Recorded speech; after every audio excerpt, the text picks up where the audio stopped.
Assalamualaikum warahmatullahi wabarakatuh teman-teman. Kembali lagi di channel Mega Lestari ya teman-teman. Nah, di video kali ini aku bakalan menceritakan kisah tentang ketika manusia mengabaikan.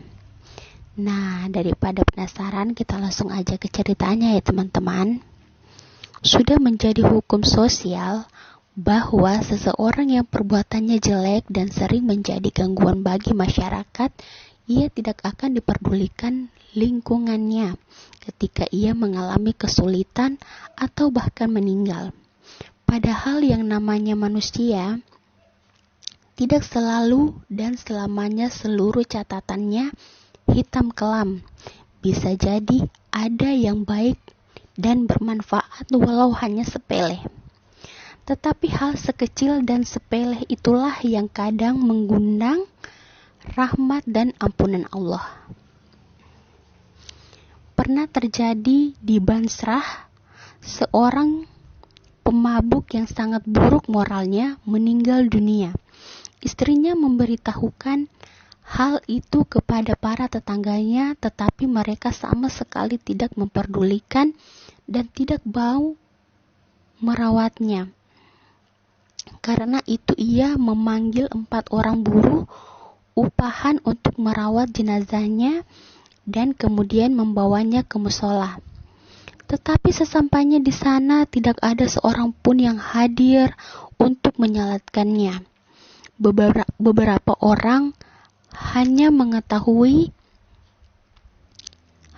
melihat dan membiarkan setelah tahu siapa gerangan jenazah itu. 4 buruh itu pun tidak bisa melaksanakan salat jenazah karena tidak tahu harus bagaimana. Istrinya itu memerintahkan orang-orang upahan itu untuk membawanya ke pinggiran hutan dan menguburkannya di sana. Tidak jauh dari hutan tersebut ada sebuah bukit yang di sana ada seorang saleh dan sangat zuhud menyendiri untuk beribadah kepada Allah. Ia tidak pernah turun dan berkumpul di masyarakat kecuali untuk salat Jumat.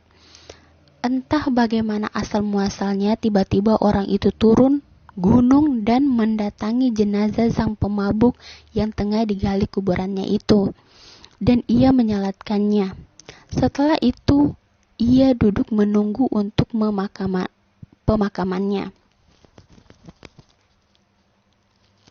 Peristiwa turunnya sang saleh dan zahid dari pertapaannya di atas bukit itu menjadi berita menggemparkan bagi masyarakat sekitarnya.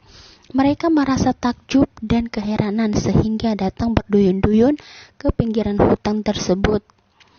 Salah satu dari tokoh masyarakat tersebut menghampiri orang saleh tersebut dan berkata, "Wahai Tuan, mengapa engkau menyalatkan jenazah orang ini sedangkan ia orang yang sangat buruk dan banyak sekali berbuat dosa kepada Allah?" Orang saleh itu berkata, "Aku diperintahkan, tentunya melalui ilham, turun ke tempat ini karena ada jenazah seseorang yang telah diampuni oleh Allah, sedangkan tidak seorang pun di sana kecuali hanya istrinya." Orang-orang jadi keheranan mendengar jawaban tersebut. Bertahun-tahun mereka tinggal bersama orang itu dan sama sekali tidak pernah melihat dan mengetahui kebaikan yang dilakukan olehnya. Sang zahid tampaknya mengetahui kebingungan masyarakat. Karena itu ia memanggil istrinya dan berkata, "Bagaimana sebenarnya keadaan dan perilaku suamimu itu?"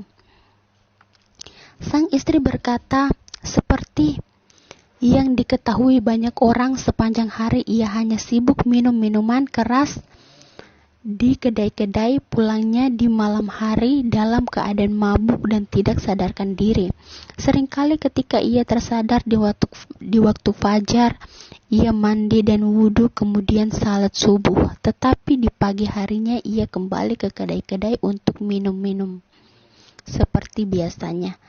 Hanya saja di rumah kami tidak pernah kosong dari satu atau dua orang anak yatim yang ia sangat menyayanginya, melebihi anaknya sendiri. Dan di waktu sadarnya ia selalu bermunajat sambil menangis, "Ya Allah, di bagian jahanam yang manakah akan Engkau tempatkan penjahat, yakni dirinya sendiri ini?" Sang Zahid berkata, "Sungguh maha luas kasih sayang Allah. Mungkin karena sangat sedikitnya kebaikan yang dilakukannya, sehingga merasa rendah dan hina di hadapan Allah, dan juga kesabarannya menanggung kehinaan dan cibiran sinis dari lingkungannya, yang mengundang rahmat dan ampunan Allah." Mendengar penjelasan itu, anggota masyarakat yang hadir segera ikut menyalatkan jenazah pemabuk tersebut dan ikut serta menguburkannya. Subhanallah, jadi itu dia tadi ya teman-teman, kisah teladan Islami kali ini. Jadi kita bisa ambil pelajaran dari cerita-cerita ini ya teman-teman. Jadi tidak selamanya orang yang kita lihat buruk itu tidak pernah melakukan amalan yang baik atau perbuatan yang baik selama hidupnya. Jadi kita harus ngurus diri kita masing-masing teman-teman. Gak usah ngurusin orang lain atau ngomongin orang lain. Kita fokus aja untuk memperbanyak bekal kita untuk menghadap Allah.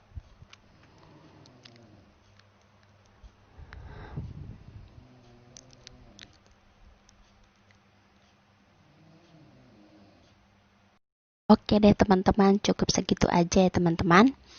Nantikan terus video aku selanjutnya ya teman-teman. Dan buat teman-teman yang udah selalu nontonin video aku, nge-like video aku, komen video aku, subscribe aku.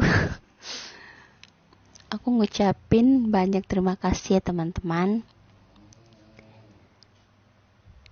Assalamualaikum warahmatullahi wabarakatuh.